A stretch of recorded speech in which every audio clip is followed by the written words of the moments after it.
आप सब लोगों ने बहुत ही गर्मजोशी के साथ मेरा स्वागत किया है।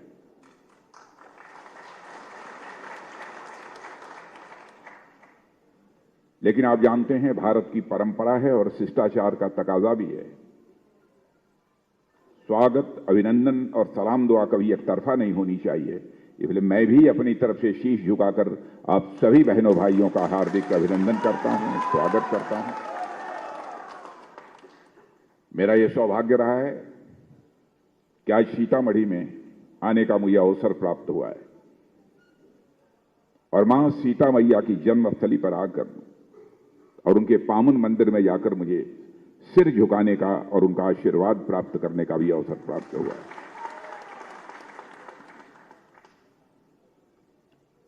जहां तक बिहार का प्रश्न है, मुझे बिहार के बारे में ज्यादा कुछ नहीं कहना है। हमारे मंगल पांडे जी हमारे बिहार के तेज तर्रार नेता हैं। देश के दूसरे राज्यों में भी अपनी जिम्मेदारी का निर्वाह कर रहे हैं। उन्होंने बहुत संक्षेप में आपको जानकारी दी है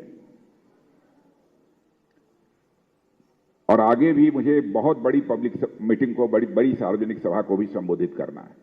इसलिए 15-20 मिनट में ही मैं कुछ बातें आपके सामने रखना चाहता हूं कि भारतीय जनता पार्टी ही क्यों, भारतीय जनता पार्टी के पक्ष में ही वोट क्यों देना चाहिए। हिंदुस्तान में बहुत सारी राजनीतिक पार्टियां हैं और सभी राजनीतिक पार्टियों को काम करते हुए और विशेष रूप से कांग्रेस पार्टी को शानदार रहा है। आप यह कहेंगे कि हर व्यक्ति अपनी पार्टी की, अपनी सरकार की सराहना करता है, इसलिए आप भी अपनी पार्टी की और अपनी सरकार की सराहना कर रहे हैं। ऐसा नहीं है। यदि यहां पर इंटेलेक्चुअल्स बैठे हैं, बुद्धिजीवी बैठे हैं, तो मैं तो डंके की चोट पर कहता हूं, यदि हमारी बातों से असहमत हो तो सार्वजनिक रूप से बोलेंगे तो मैं उसका स्वागत करूंगा।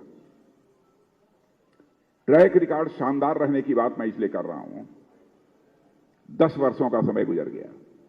इसके पहले की सरकारों को भी केंद्र में काम करते हुए आपने देखा। 10 वर्ष के अंदर पिछली जो भी सरकारें कांग्रेस की रही हैं, उन सब पर कभी न कभी कोई भ्रष्टाचार का आरोप लगा है। लेकिन मोदी जी के नेतृत्व में जो सरकार काम कर रही है, 10 वर्षों का समय गुजर जाने के बाद भी कोई मां का लाल, चाहे देश का हो अथवा विदेश का हो अथवा कोई एजेंसी हो, उंगली उठाकर नहीं कह सकती है कि हमारी सरकार के दामन पर कोई भ्रष्टाचार की दाग लगी हुई है। इसलिए मैं यह कह रहा हूं, मैं ऐसा कोई दावा नहीं करना चाहता कि हमारी पार्टी में बिल्कुल गंगा स्नान करने के बाद बड़े धुले हुए लोग आते हैं। यह मैं दावा नहीं कर रहा हूं।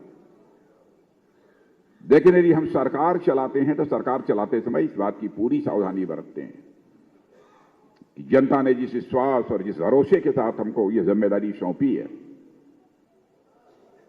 उस विश्वास और भरोसे को हम किसी भी सूरत में टूटने न दें। यह हमारी कोशिश रहती है। दूसरी बात, भारतीय जनता पार्टी को इसलिए समर्थन देना चाहिए। क्या आपने देखा होगा कि आजाद भारत के इतिहास में नेता कहते कुछ हैं और करते कुछ हैं। राजनीतिक पार्टियां भी जो चुनाव के दौरान आती हैं, वो तरह तरह के आश्वासन देंगी, घोषणा पत्र जारी करेंगी, हमारी सरकार बन जाएगी तो हम यह कर देंगे, वह कर देंगे, करिश्मा कर देंगे।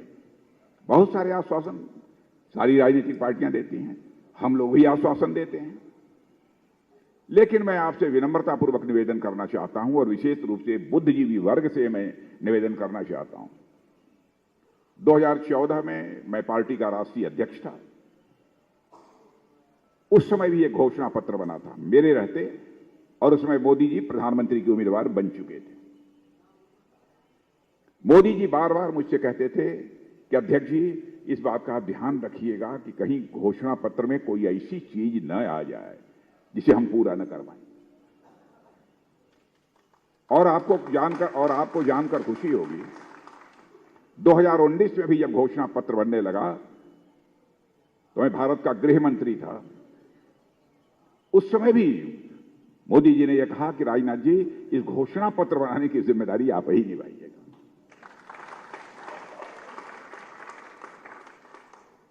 आप हमारे दोनों घोषणा पत्रों को उठाकर देख लीजिए कि जो कहा था वो किया अथवा नहीं किया। हम 1951 से जब भारतीय जनसंघ के रूप में काम कर रहे थे, तब से अपने घोषणा पत्रों में इस मुद्दे की चर्चा करते चले आ रहे थे कि जिस दिन हमको संसद के दोनों सदनों में स्पष्ट बहुमत मिल जाएगा, जम्मू कश्मीर की धारा 370 को समाप्त करने से दुनिया की कोई ताकत हमें रोक नहीं पाएगी। बहनों भाइयों, हमने जो कहा था वो करके दिखाया। हमने कहा था हमारी सरकार बन जाएगी, चाहे हिंदू की मां बहन हो, चाहे मुस्लिम मां बहन हो, चाहे क्रिश्चियन मां बहन हो, हम जैसे लोगों के लिए सबकी मां बहन हमारी भी मां बहन है। ट्रिपल तलाक, 3 तलाक, तलाक तलाक तलाक 3 बार बोलकर जिस तरीके से एक समुदाय की माताओं बहनों पर जुल्म हो रहा था, शायद दूसरा रहता तो हिम्मत न कर पाता। लेकिन हम लोगों ने फैसला किया और एक कानून के द्वारा चुटकी बजाकर 3 तलाक की प्रथा को भी हम लोगों ने समाप्त कर दिया। नागरिकता कानून बनाना था, कर दिया। और मुझे याद है, मैं तो राम मंदिर आंदोलन को लेकर जेल भी गया हूं। और मुझे याद है कि जिस समय ढांचा गिराया गया था और जो गोली चली थी, बहुत सारे लोग मारे गए थे, उस समय जो पहला सत्याग्रह हुआ था, उस समय भारतीय जनता युवा मोर्चा का राष्ट्रीय अध्यक्ष होने के नाते, भारतीय जनता युवा मोर्चे के राष्ट्रीय अध्यक्ष होने के नाते उस सत्याग्रह का नेतृत्व मैंने ही किया था। हम सबको जेल भी जाने का अवसर मिला है इस पुण्य कार्य के लिए।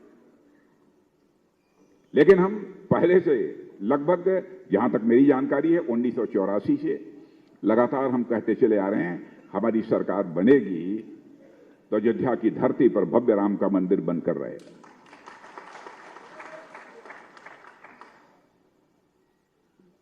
लोग कहते थे भाजपा वाले बराबर नारा लगाते हैं, राम लला हम आएंगे, मंदिर यहीं बनाएंगे, लेकिन ये भाजपा वाले तारीख नहीं बताएंगे।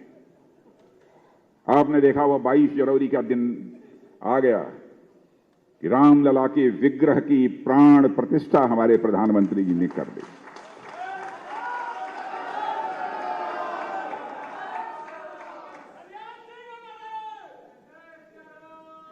जो हमने कहा था वो सब किया। भव्य राम मंदिर राम का बन गया है।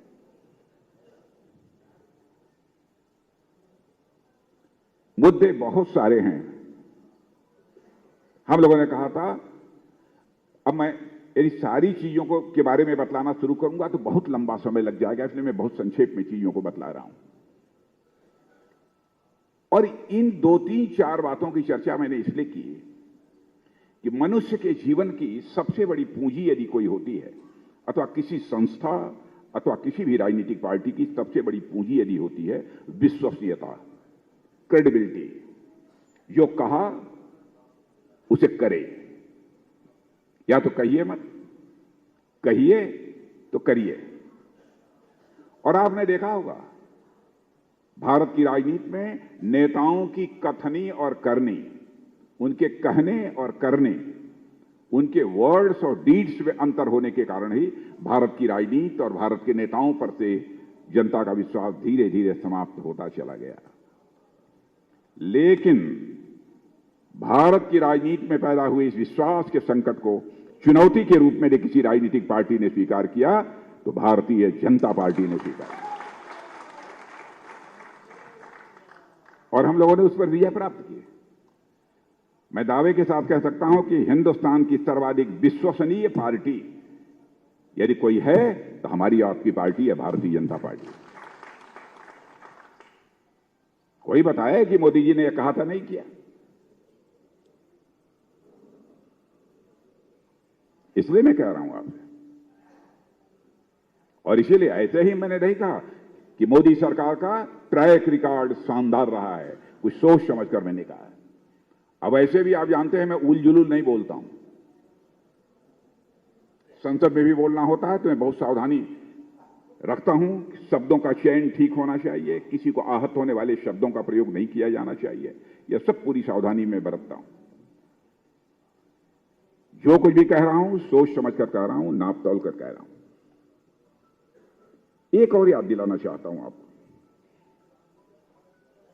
कांग्रेस पार्टी ने बराबर जब भी चुनाव लड़ी, कांग्रेस पार्टी, जो पुराने लोग होंगे वह जानते होंगे, हमारी सरकार बनाइए हम गरीबी को समाप्त कर देंगे, यही कहते थे ना, गरीबी को समाप्त कर दें। बहनों भाइयों, गरीबी समाप्त हुई? नहीं समाप्त हुई। लेकिन आज हमारे प्रधानमंत्री ने जो कदम उठाए हैं, यह मैं नहीं कह रहा हूं, नीति आयोग, और नीति आयोग के अतिरिक्त बहुत सारी ऐसी इंटरनेशनल, अंतर्राष्ट्रीय जगत की मान्य फर्म्स, उन्होंने अपनी समीक्षा के बाद यह कहा है कि मोदी जी जब से प्रधानमंत्री बने हैं, हिंदुस्तान में 25 करोड़ लोग जो गरीबी रेखा के नीचे जीवन निर्वाह कर रहे थे, उस रेखा से अब वो बाहर हो गए हैं। यह मैं नहीं कह रहा हूं, मैं नहीं कह रहा हूं, नीति आयोग ने कहा है, बहुत सारी इंटरनेशनल फर्म्स ने भी कहा है, और प्रेस के दोस्तों से भी मैं कहना चाहूंगा, इसको सत्यापित कर लें, वेरीफाई कर लें। मेरी बात गलत हो तो मेरी अखबारों में खुलेआम आलोचना कर दें।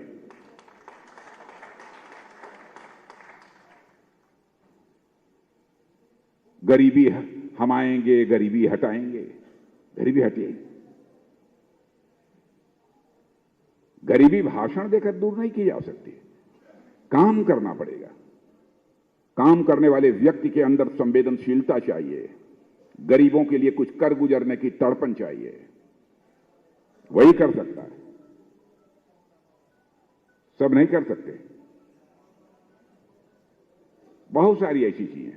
अब देखिए, कांग्रेस के लोग कहते थे हमारी सरकार बन जाएगी हम भ्रष्टाचार मिटा देंगे, लेकिन जब जब सरकार बनी तब तब भ्रष्टाचार के आरोप लगे, गंभीर आरोप लगे, यहां तक कि उनके केंद्र के मंत्री को जेल की हवा भी खानी पड़ी थी। यह भी आप लोगों ने देखा होगा। क्या तमाशा है?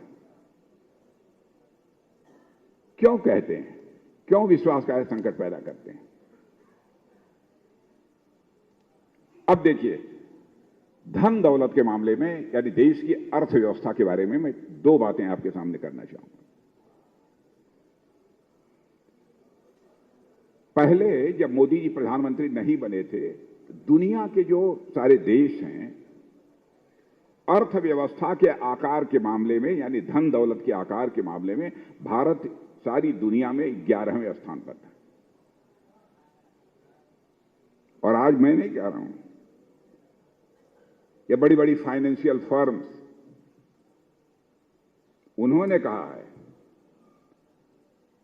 कि 8 वर्षों के अंदर ही मोदी जी ने यह करिश्मा कर दिया कि अर्थव्यवस्था के आकार के मामले में जो भारत सारी दुनिया में 11वें स्थान पर था, वह जंप लेकर आज 5वें स्थान पर पहुंच गया। सारी दुनिया में हम 5वें स्थान पर हो गए। और इतना ही नहीं, एक मॉर्गन स्टैनले नाम की एक वित्तीय फर्म है, फाइनेंशियल फर्म है, बहुत मानी जानी, हाईली रिप्यूटेड, जिसकी बहुत ख्याति है। उसने जानते हैं क्या कहा है? अरे कहा है भाई, भारत जितनी तेजी से आगे बढ़ रहा है, 2027 प्रारंभ होते होते भारत अर्थव्यवस्था के आकार के मामले में दुनिया की टॉप 3 कंट्रीज में आकर खड़ा हो जाएगा।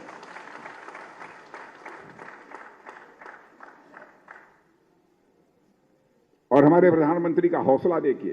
हमारे प्रधानमंत्री ने कहा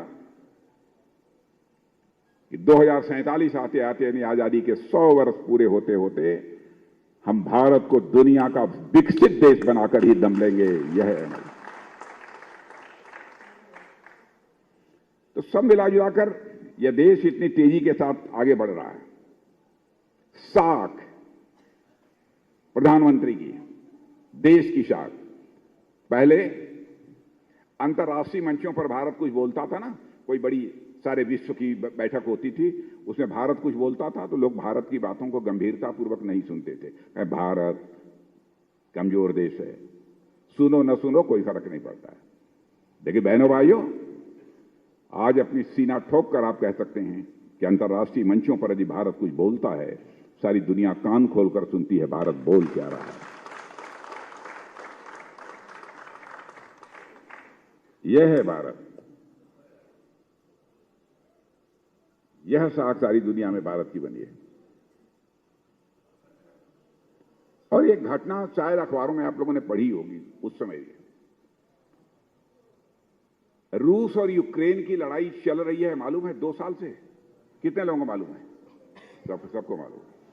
रूस और यूक्रेन की लड़ाई जब प्रारंभ हुई थी तो यूक्रेन में हमारे देश के लगभग हजारों बच्चे वहां इंजीनियरिंग की पढ़ाई कर रहे थे और कुछ वहां मेडिकल की पढ़ाई कर रहे थे।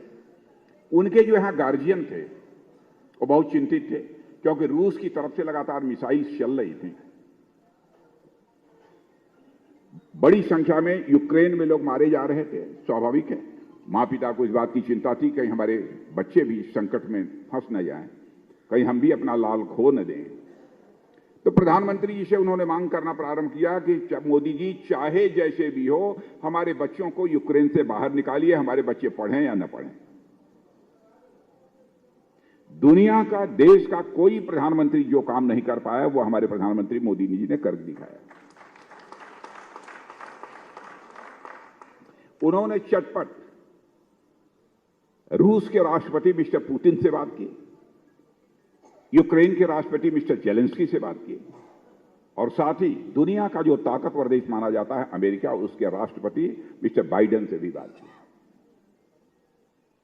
4.5 घंटे के लिए युद्ध रुक गया और 22,000 से अधिक संख्या में हमारे भारत के नौजवान यूक्रेन से निकलकर बाहर आ गए। यह है भारत आज का। कभी कल्पना कर सकते थे आप? कतर में हमारे पूर्व नौ सैनिक, हमारे नेवी, हमारी मिनिस्ट्री की बात है, एक्स सर्विसमैन, पूर्व सैनिक जो नौसेना में, नेवी में काम करते थे, वहां पर रिटायर होने के बाद अपनी सर्विस वगैरह कर रहे थे कंपनियों में। किसी मामले में वहां की अदालत ने उनको फांसी की सजा दे दी। अब आप समझ लीजिए फांसी की सजा हो जाने पर क्या हालत होती है। कोई छोटी सजा नहीं थी। एक एक व्यक्ति के प्रति संवेदनशीलता हमारे प्रधानमंत्री की, एक एक व्यक्ति की चिंता करना, जिनका बेसिक कैरेक्टर है, मूल चरित्र है। वो कतर के राष्ट्रपति से उन्होंने बात किया। बहनों भाइयों, आपको जानकर आश्चर्य होगा, कोई विश्वास करने को तैयार नहीं था। कतर के राष्ट्रपति से जब उन्होंने बात की, उसके बाद जो सारी हमारे पूर्व 9 सैनिकों की सजा थी फांसी की, वो माफ कर दिया वहां के राष्ट्रपति ने। कल मैं आंध्र प्रदेश के विशाखापट्टनम में था, एक सार्वजनिक सभा को मैं संबोधित कर रहा था, तो उसमें जो छूट कर कतर से आए हुए हमारे पूर्व नौसैनिक, वो हमारी सभा में वो भी मौजूद थे। यह है भारत की साख विश्वसनीयता। और जो मिल रहा है आप लोगों को बहुत सारी चीजें। समय तो हो गया होगा मंगल जी ना? मंगल जी, समय तो हो गया ना? हाँ, अब लंबा हो रहा है। सीतामढ़ी के लोगों से लंबी बातचीत नहीं करनी चाहिए। फिर कभी कोई चुनाव रहेगा तो आऊंगा तो आप लोगों के साथ लंबी बात करूंगा। लेकिन अंत में इतना ही मैं कहना चाहता हूं, भारत अब यह कमजोर भारत नहीं रहा है। भारत अब दुनिया का ताकतवर देश बन चुका है।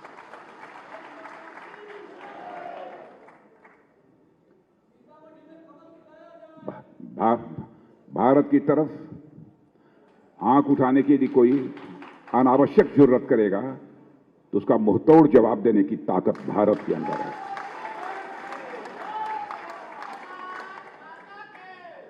मैं रक्षा मंत्री हूं। पहले शायद आप लोगों को जानकारी नहीं रही होगी, ये टैंक, तोप, गोले, बारूद, मिसाइल, ये दुनिया के दूसरे देशों से हम आयात करते थे। दुनिया के दूसरे देशों में बनते थे, उसको हम आयात करते थे और उसी से अपना काम चलाते थे। अब हम लोग उसे भारत की धरती पर बना रहे हैं, भारतवासियों के हाथों से बना रहे हैं। जब मैं डिफेंस मिनिस्टर बना था तो उस समय लगभग 1000 करोड़ रुपए का ये डिफेंस आइटम्स बाहर के लिए एक्सपोर्ट होते थे। आपको जानकर खुशी होगी, हम 20,000 करोड़ रुपए से ज्यादा का एक्सपोर्ट कर रहे हैं।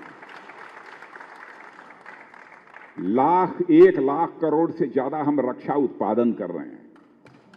1 लाख करोड़ जाकर अपने स्लेट पेंसिल पर लिखकर कागज पर देख लीजिएगा 1 लाख कितना होता है। 1 लाख करोड़, 1-2 करोड़ नहीं, 1 लाख करोड़ वो बना रहे हैं। हर दृष्टि से भारत आत्मनिर्भर बन रहा है।